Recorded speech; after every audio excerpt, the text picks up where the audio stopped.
ಕುಡಚಿ ಮತಕ್ಷೇತ್ರದ ಎಲ್ಲ ನನ್ನ ಮಹಾಜನತೆಗೆ ನಮಸ್ಕಾರ.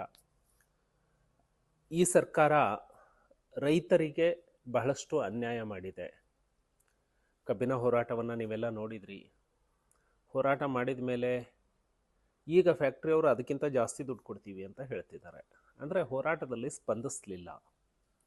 ಎರಡನೇದು, ಟಿ ಸಿ ರೇಟು ಹೆಚ್ಚಾಗಿದೆ. 25,000ಕ್ಕೆ ಸಿಗ್ತಾ ಇರೋ ಟಿ ಸಿ ಈಗ 3 ಲಕ್ಷ ಖರ್ಚು ಮಾಡಬೇಕಾಗಿದೆ. ಮೆಕ್ಕೆಜೋಳದ ಖರೀದಿ ಕೇಂದ್ರಗಳನ್ನು ತೆಗಿಬೇಕು ಅಂಥೇಳಿ ನಾವು ಬೇಡಿಕೆಯನ್ನು ಇಟ್ವಿ. ಪ್ರತಿ ಗ್ರಾಮ ಪಂಚಾಯಿತಿಯಲ್ಲಿ ಖರೀದಿ ಕೇಂದ್ರವನ್ನು ಓಪನ್ ಮಾಡಬೇಕು ಅನ್ನುವಂಥದ್ದು ನಮ್ಮ ಬೇಡಿಕೆ ಇದೆ.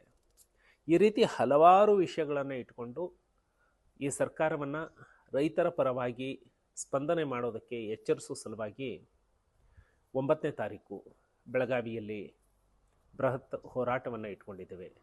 ಅದಕ್ಕಾಗಿ ಕುಡಚಿ ಮತಕ್ಷೇತ್ರದ ಎಲ್ಲ ರೈತ ಮುಖಂಡರು, ಪಕ್ಷದ ಕಾರ್ಯಕರ್ತರು ಆಗಮಿಸಬೇಕು ಅಂತ ಹೇಳಿ ನಿಮ್ಮೆಲ್ಲರಿಗೆ ಕೈ ಮುಗಿದು ವಿನಂತಿಯನ್ನು ಮಾಡ್ತಾ ಇದ್ದೇವೆ. ಈ ಹೋರಾಟ ಬೆಳಗಾವಿಯ ಮಾಲಿನಿ ಸಿಟಿಯಿಂದ ಸುವರ್ಣಸೌಧದ ಕಡೆಗೆ ಈ ಹೋರಾಟ ಮೆರವಣಿಗೆ ಸಾಗುತ್ತೆ. ತಾವು ಆಗಮಿಸಬೇಕು ಅಂತ ಕೈ ಮುಗಿದು ವಿನಂತಿಯನ್ನು ಮಾಡ್ತಾನೆ. ನಮಸ್ಕಾರ. ಜೈ BJP.